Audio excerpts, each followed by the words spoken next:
Isang mapagpalang araw po sa inyong lahat, mga magiliw ko po mga kababayan.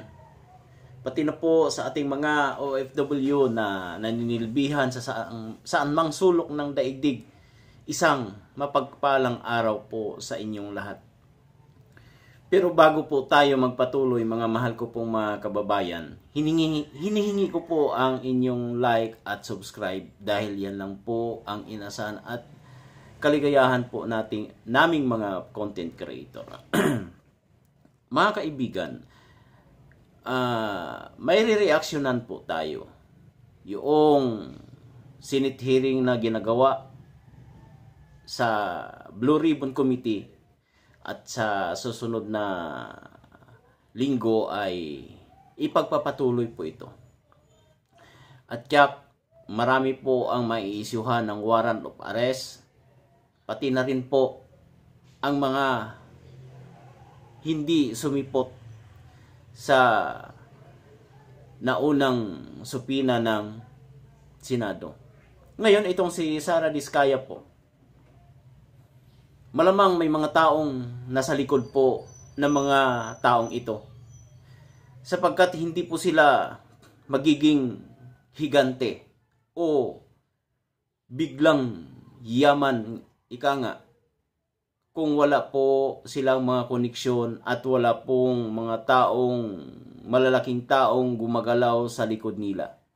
Sila lang po ang ginagawang frontline ng mga taong ganit sa kapangyarihan at yaman sa mundong ito.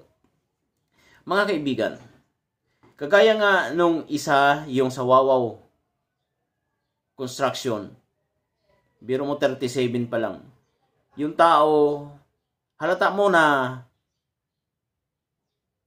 tahimik, hindi mapakali, dahil kahit sino ang mag-oobserba ay may itinatago. At sinabi pa niya na anumang sasabihin niya ay magiging laban para sa kanya. Totoo yun. Pero kung hindi siya magsasalita sa susunod ni hearing, malamang contempt ang aabutin niya kay Senator Jinggoy Estrada. Ang sa akin lang po, opinion ko po, kung ako sa kanila, para hindi po sila mahirapan at hindi po sila makakasuhan, papatulan ko po yung sinabi ni Senator Randy Marcoleta. Binibigyan po sila ng pagkakataon, magtuturo lang po sila ng tao. Kasi hindi po biro yung magkaroon ka ng 42 cases plunder pa. Sa pagkakaalam ko po, yung pandarambong sa pondo ng bayan ay wala pong piyansa. No bail po siya. Yun nga po, kung ako papatulan ko na po yun.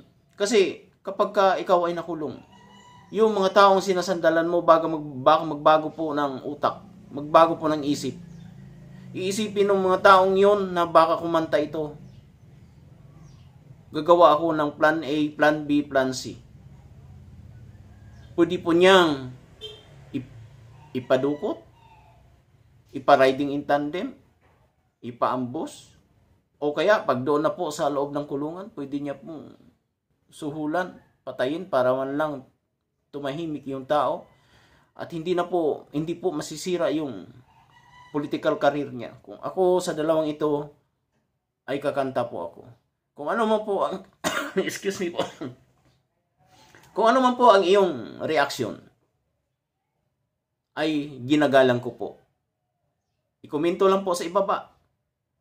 Nang sa ganun po mabasa din po ng taong bayan. Maraming salamat po.